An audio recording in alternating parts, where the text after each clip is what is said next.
இந்த மூட நம்பிக்கைகளும் வரட்டு கௌரவமும் நம்மள வந்து சிந்தனை அழிச்சுக்கிட்டே இருக்குது சார். நீ உன்னை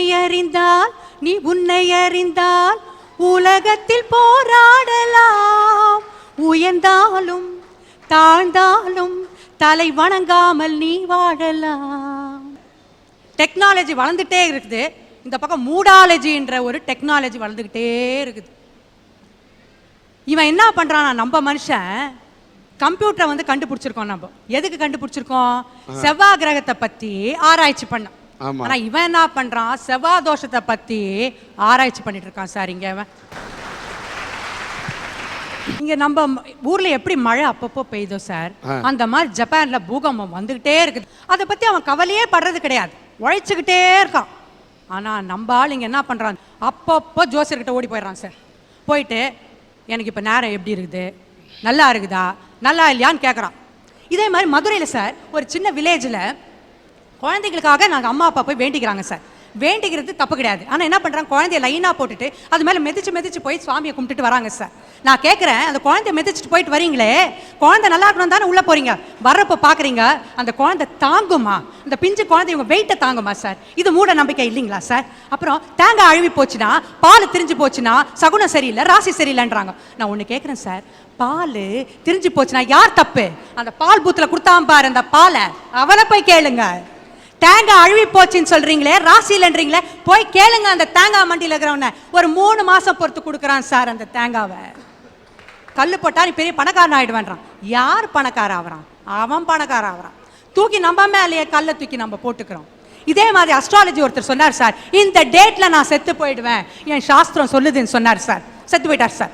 ஆனா அவங்க போஸ்ட்மார்ட்டம் போலீஸ் எல்லாம் பண்ண பிறகு தெரிஞ்சுது அது வந்து சூசைடுன்னு. ஆனால் அவர் வாக்குமூலம் கொடுத்தாரு, நான் இயற்கையாக சாவேன்னு. சார் இது என்ன காட்டுது சார்? ஒரு வரட்டு கௌரவத்தை காட்டுது.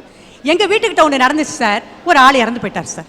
அவர் அந்த ஏரியாவுக்கு நல்லதெல்லாம் செஞ்சுருக்காரு. அவர் எந்த கட்சியிலும் இல்லை சார். அவருக்கு 2 பையன் இருந்தாங்க சார். 2 பையனும் வேறு வேறு கட்சியில் இருந்தாங்க. இவர் செத்து போயிட்டோன்னே ஃபஸ்ட்டு இந்த பையன் வந்தான், கட்சி மாலை இவ்வளோ பெரிய ரோஜாப்பு மாலை சார், அதில் அந்த சின்னத்தை பதிச்சுக்கிட்டு டங்கிட்டக்கா டங்கிட்டக்கா டங்கிட்டக்கா டங் மியூசிக் கூட வந்தான் சார். போட்டான் மாலையை போட்டுட்டு வந்துட்டான் சார். அவன் தம்பி போனான் சார், உடனே பெரிய மாலை எடுத்து அவன் கட்சி சின்னத்தை பண்ண அடிங்கிட்டக்கா அப்படின்னு அவர் போய் மாலையை போட்டான் சார். இவன் அந்த மாலையை எடுக்கிறது, அவன் அந்த மாலையை எடுக்கிறது, இவன் அந்த மாலையை எடுக்கிறது, இப்படி எடுத்து கடைசியில் அந்த பணத்து மேலே ஒரு பூ கூட இல்லை சார். இந்த டெத்தில் கூட சார் நம்ம வந்து இந்த வரட்டு கௌரவத்தை காட்டுறோம் சார். அதனால நான் என்ன சொல்றேன்னா, சிந்தனை இருக்கிற ஒருத்தனும் இந்த வரட்டு கௌரவத்தை நிச்சயமா ஒழிக்கலாம். இதே மாதிரி இந்த மூட நம்பிக்கையை ஒழிச்சு ஒரு நல்ல வாழ்க்கையை வாழலாம் சொல்றேன் சார். வறுமைனா என்ன தெரியுமா சார்? நான் சொல்றேன் பாருங்க. வா வயிற்றுல ரு சோறு, மை இல்லாமை, வயிற்றுல சோறு இல்லாமை, இதுதான் சார் வறுமை. சார் அழுத குழந்தைக்கு பால் இல்ல, இது கொடுமை. கொடுக்கும் தாய்க்கு சோறு இல்ல, இது அதை விட கொடுமை. சோறு போடும் அப்பாவுக்கு வேலை இல்லை, இது மிகப்பெரிய கொடுமை. சார் ஒரு 1ஆம் வகுப்பு ஸ்கூலுக்கு ஒரு 100 பேர் போய் சேர்றான் சார். கல்லூரிக்கு போகிறது வெறும் 6 பேர் மட்டும் தான் சார். மீதி 94 பேர் எங்கே சார் போனா? வயிற்று பொழப்புக்காகவும் குடும்ப சூழ்நிலைக்காகவும் மாடு ஓட்டுறான் சார், மூட்டை தூக்குறான் சார், சைக்கிள் கல்ல வேலை செய்கிறான் சார். அதில் எத்தனை டாக்டர் இருந்திருப்பாங்க, எத்தனை வக்கீல் இருந்திருப்பாங்க, எத்தனை இன்ஜினியர் இருந்திருப்பாங்க. அவர்களெல்லாம் இழந்துட்டோம் சார். ஏன் இழந்தோம்? வறுமையாக தான் சார் இழந்தோம். வறுமை இல்லை கட்டி அவங்களாம் இழந்திருக்க முடியாது சார். சார் உழுத உழவனுக்கு சோறு இல்லை, நெய்த உழவனுக்கு ஆடை இல்லை, வறுமை தவிர வேறு இல்லை. இதுதான் இந்தியாவுக்கு பெருந்தொல்லை. அதனால தான் சொல்றேன், மனிதனை உள்ளிருந்து கொள்ளும் மிக மிக மோசமான ஆயுதம் வறுமை. சார் வறுமை எதிர்த்து போராடி ஒரு நல்ல நிலைமைக்கு வந்துடலாம் சார். ஆனா முதுமை எதிர்த்து போராடி இளமைக்கு வர முடியுமா? முடியாது சார். சபாஷ், நல்ல சிந்தனை. எல்லா காலகட்டத்திலும் ஒரு தனிமை இருக்கு சார். ஸ்கூல் பையன் படிக்க ஹாஸ்டலுக்கு போறான் பாருங்க சார், அதுவும் தனிமை தான் சார். அந்த தனிமையிலும் அவன் படிச்சு நல்ல வேலைக்கு வரணும்னு கனவு காண்றான் பாருங்க சார், அது ஒரு இனிமை சார். சரி. இளைஞர்கள் வேலை தேடி வெளியூருக்கு போறாங்க பாருங்க சார், அதுவும் ஒரு தனிமை தான் சார். அந்த தனிமையிலும் அவனுக்கு ஒரு எதிர்காலம் இருக்குன்னு நம்பிக்கை வைக்கிறாங்க பாருங்க சார், அது ஒரு இனிமை சார். முதுமையில தனிமை உலகத்திலே கொடுமையா. அதுல கனவு இருக்காது, நம்பிக்கை இருக்காது, எதிர்காலம் இருக்காதுயா. ஐயா உங்ககிட்ட ஒரு கேள்வி கேட்கறேன் ஐயா, உலகத்திலே மிக பெரிய தண்டனையா என்ன ஐயா கொடுப்பாங்க? மரண தண்டனை. ஐயா அந்த மரண தண்டனை கூட 1 நிமிஷம் தாயா இருக்கும். ஆனா அந்த முதுமையில தனிமை இருக்க பாருங்க, அவங்களுக்கு ஆயுசு ஃபுல்லா இருக்கு ஐயா.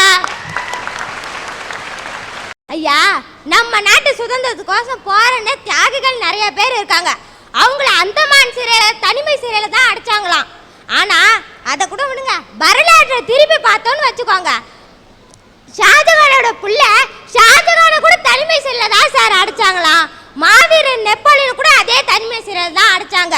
ஒரு குற்றவாளிகளுக்கு மட்டும் கொடுக்க வேண்டிய அந்த தண்டனைய உங்களை 10 மாசம் பெத்தெடுத்து வளர்த்து ஆளாக்கி விட்ட உங்க பெத்தங்களுக்கு கொடுக்குறீங்களே, இது நியாயமா சார்?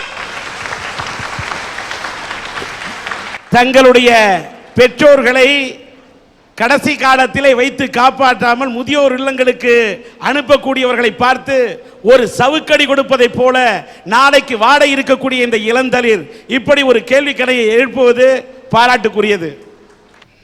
சார் சொல்லுங்க ஐயா.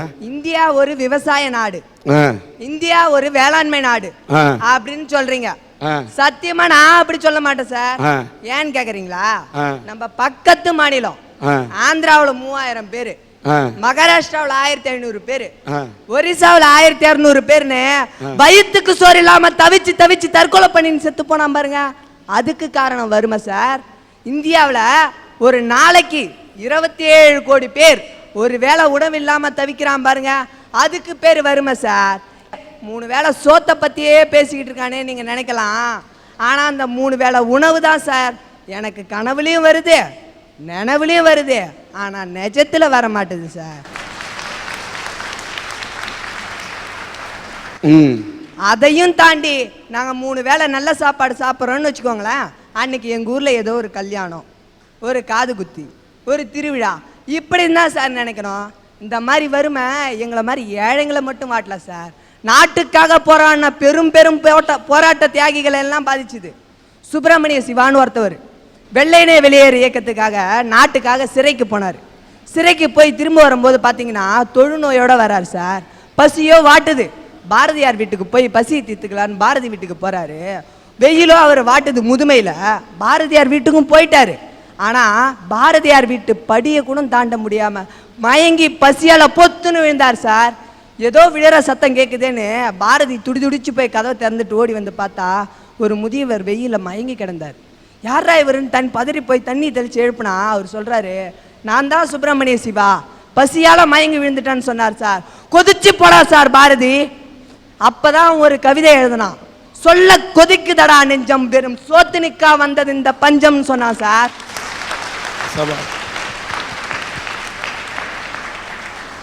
அப்படி சுப்பிரமணிய சிவாவை பதறி போய் தண்ணி தெளிச்சு எழுப்பி ஒரு கவிதை சொன்ன பாரதியால கூட ஒரு வேளை பசிய போக்க முடியல சார். காரணம் அன்னைக்கு பாரதிக்கும் அங்க வறுமை சார். வீட்டுக்குள்ளே சோறு, அங்கே உலை கொதித்து கொண்டிருந்தால் பாரதி நெஞ்சம் கொதித்து இருக்காது. இப்படி வார்த்தை கொண்டு கவிதைகளை பதித்து இருக்காது. வறுமை வாட்டிய போதும் தன் எழுதுகோல் கொண்டு ஒரு வரலாற்றை படைத்து விட்டு சென்றானே பாரதி. வறுமையிலும் கூட அவன் எழுதுகோளை ஏந்தி பிடித்திருக்கின்றான். அதனால் தான் இன்றைக்கும் நாம் அந்த பாரதி என்ற கவிஞனை தாங்கி பிடிக்கிறோம். பேசுங்க. இந்த மற்ற ஆயுதம்லாம் இருக்கு பாத்தீங்களா, அது ஒருத்தவனை ஒரே தடவையில் கொன்னுடும் சார். ஆனா அந்த வறுமை இருக்கு பாருங்க, அவனுக்குள்ளே இருந்துகிட்டு அவனையே கொஞ்சம் கொஞ்சமா அணுவா சித்திரவதை பண்ணி கொள்ளும் சார். உலக நாடுகள் எல்லாம் இன்னைக்கு ஒற்றுமையா இருக்கு. ஐநா சபைன்னு ஒன்று உருவாக்கி ஒரு கொடுமையான நோயை தீர்க்கறதுக்காக திட்டம் போட்டுக்கிட்டு இருக்காங்க. அந்த திட்டம் போடுறதுக்கே பல கோடி ரூபாயை செலவு பண்றாங்க. அந்த கொடுமையான நோய் எய்ட்ஸ்ன்னு எல்லாம் சொல்லலாம். ஆனா அந்த எய்ட்ஸ் கூட ஒரு மனுஷன் 4 வருஷம் இல்ல 5 வருஷம் போராட்டத்துக்கு பிறகு சாவை தந்து அவனை முடிச்சிடும். ஆனா அந்த வறுமை இருக்குது பாருங்க, அது வந்துடுச்சுன்னு வச்சுங்களா அவன் வாழ்க்கையே போராட்டமா மாத்தி. அதனால தான் ஏன் சொன்னேன், எய்ட்ஸை விட கொடுமையானது வறுமை என்ற நோய். சரிங்க ஐயா. பொதுவா ஸ்கூல் பள்ளிக்கூடம் போற பசங்களை பார்த்துருப்பீங்க. ஆனா நாங்களாம் பள்ளிக்கூடம் போனா எப்படி தெரியுமா சார் இருக்கும், எண்ணெய் தடவாத ஒரு பரட்டை தலை, செருப்பே போடாத காலு, நனைஞ்சே இருக்கும் ஒரு சீருடை, பசியால் வாடின ஒரு முகம். இப்படி தான் சார் இருக்கு எங்கள் நிலமை. இப்படி தான் சார் நாங்கள் எல்லாம் படிச்சுக்கிட்டு இருந்தோம். 11ஆம் வகுப்பு போயிட்டேன், நல்லா நானும் படிச்சுக்கிட்டு இருந்தேன். அப்போ மதிய சாப்பாட்டுக்கு விட்டோன்னே லஞ்சு விட்டோன்னே பிள்ளைங்க எல்லாம் போயிடுவாங்க. நான் மட்டும் அங்கே தனியாக உட்காந்துக்கிட்டு இருப்பேன் அந்த பெஞ்சில். அப்போ நான் ஏங்கண்ணா எங்கள் அப்பா எனக்கு ஒரு ஃபேண்ட் வாங்கி தருவார், எங்கள் அப்பா ஒரு சட்டை வாங்கி தருவார், இன்னைய வரைக்கும் செருப்பே போடாமல் இருக்க சார், ஒரு செருப்பு வாங்கி தருவார்னு ஏங்கலை, ஒரே ஒரு வேளை சாப்பாடு கிடைக்காம தான் ஏங்கினேன். எங்கள் அப்பா என்ன சொன்னார்னா, தம்பி நீ உழைச்சி தான் இனிமேட்டு குடும்பத்தை காப்பாற்றணும், படிச்சுக்கிட்டே ஏதாவது வேலைக்கு போன்னு சொன்னார். எங்கள் ஊர் ஒரு கிராமங்க ஐயா, அங்கே இருந்ததோ ஒரே ஒரு வேப்பங்கொட்டை மெல்லு, அங்கே போய் தான் பிழைக்கணும்னு நிலமை வந்துடுச்சு. நைட்டில் மூட்டை தூக்குற வேலைக்காக நானும் போனேன்.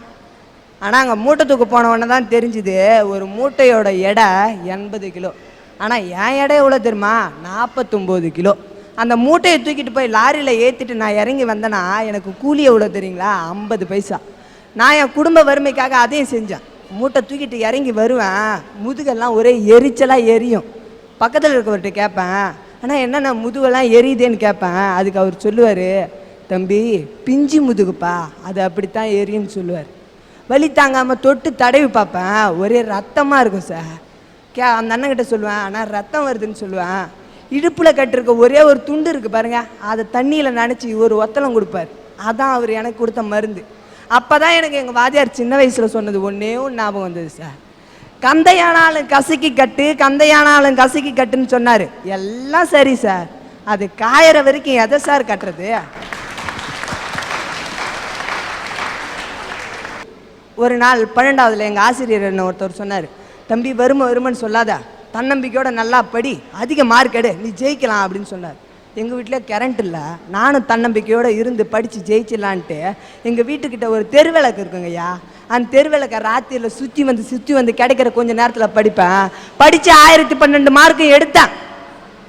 அப்படி இருந்தோம் ஏழைங்களுக்கெல்லாம் மேல் படிப்பு ஒரு கனவுன்னு சொன்னாங்க சில பேர். அந்த மாதிரி தான் சார் இருந்தது எனக்கும். மேலே படிக்க மாட்டோமான்னு தினம் ஏங்கினேன். ஆனால் என் குடும்பத்து வறுமையோ என்னை வேலைக்கு போடான்னு சொல்லிக்கிட்டே இருந்தது. வேலைக்கு போயிட்டு இருந்தேன். ஒரு நாள் டீச்சர் ட்ரைனிங் எனக்கும் கவர்மெண்ட்டில் கிடச்சிதுன்னு எங்கள் வாத்தியார் வந்து சொன்னார். அவரோட சொந்த பணத்தில் அப்ளிகேஷன் போட்டு நானும் எங்கள் அப்பாட்ட போய் சொன்னேன் ஆசையாக, அப்பா எனக்கு கவர்மெண்ட்டில் டீச்சர் ட்ரைனிங் கிடச்சிதுப்பா, நான் போய் சேர்றேன்ப்பான்னு சொன்னேன். ஆனால் எங்கள் அப்பா சொன்னார், நீ போய் சேருப்பா, நீ படிக்கணும்னு எனக்கு ஆசை தான், ஆனால் நம்ம 2 தம்பி தங்கச்சிங்களை எங்கப்பா இட்டு போய் விட்டுட்டு வர்றது அப்படின்னு கேட்டார் சார். பதில் சொல்ல முடியாமல் தவிச்சுக்கிட்டு நின்னேன். அது வருமா சார்? அப்போ எங்கள் அப்பா கிட்ட சொன்னேன், நானும் தன்னம்பிக்கையோட, எப்பா நைட்லாம் மூட்டை தூக்கி நானும் படிச்சுக்கிட்டு தங்கச்சிங்களையும் பார்த்துக்கிறேன்பா, தம்பியும் பார்த்துக்கிறேன்பான்னு சொன்னேன். எங்கள் அப்பா அதெல்லாம் அப்பே சொன்னார், தகுதிக்கு மீறி ஆசைப்படாதப்பா, தகுதிக்கு மீறி ஆசைப்படாதப்பான்னு. தன்னம்பிக்கை முயற்சின்னு சொல்கிறீங்களே, அதெல்லாம் எங்கள் வாத்தியார் சொன்னார். நானும் கேட்டுக்கின்னு ஆசைப்பட்டு போய் சேர்ந்துட்டேன். நைட்லாம் மூட்டை தூக்குவேன், காலெலாம் பள்ளிக்கூடம் போவேன். ஆனால் அந்த மூட்டை வேப்பங்கொட்டை மில்லில் மூட்டை தூக்கிட்டு காலைல பள்ளிக்கூடம் போவோம் பாருங்க. நாம்பளும் 4 பசங்க கூட அன்பை பகிர்ந்துக்கலான்னு போவேன் அம்மா இல்லாத காரணத்தால். அப்போ என் மேலே அடிக்கிற அந்த ஒரு வேப்பங்கொட்டை நாத்தத்துக்காக என்னை ஒதுக்கி வச்சுட்டு தனியாக போய் உட்காருவாங்களே, அது கொடுமை சார். அந்த கொடுமைக்கு காரணம் வருமா சார்? தினம் ஏழைங்க வீட்டில் அடுப்பெரியுதோ இல்லையோ எனக்கு தெரியல, ஆனால் வயிறு தவறாமல் எரியுதுன்றத அனுபவத்தில் சொல்கிறேன் சார். இப்படியெல்லாம் படிச்சுக்கிட்டு இருந்தேன். இன்னைக்கு காலேஜ் ஃபீஸ் கூட கட்ட முடியாமல், என் தங்கச்சி தம்பிங்களும் காப்பாற்ற முடியாமல் நடு தெருவில் தன்னந்தனியாக தவிச்சுக்கிட்டு நிற்கிறேனே, இதுக்கு நீங்கள் அன்புன்னு பேர் சொல்லுவீங்களா? இல்லை தன்னம்பிக்கைன்னு பேர் சொல்லுவீங்களா? இல்லை அம்மா சொன்ன மாதிரி வரட்டு கௌரவம்னு சொல்லுவீங்களா? மூட பழக்க வழக்கம்னு சொல்லுவீங்களா? இல்லை முதுமையில் தனிமன் தான் சொல்லுவீங்களா? சொல்ல முடியாது சார், வருமன் மட்டும்தான் சார் சொல்ல முடியும். முதுமையில் தனிமை கொடுமைன்னு சொல்கிறீங்க, ஒத்துக்கிறேன், நானும் பார்த்துருக்கேன், அது கொடுமை தான். ஆனால் முதுமன்ற ஒரு பருவத்துக்கு போவோமான்னு தினம் ஏங்கி சேர்த்து போகிறான இளைஞன், அது வருமா இல்லையா? அது கொடுமை இல்லையா? இப்போ ஒன்று சொல்கிறேன் சார், இந்தியாவில் உழுது வாழறவங்களை விட அழுது வாழறவங்க தான் சார் அதிகம்.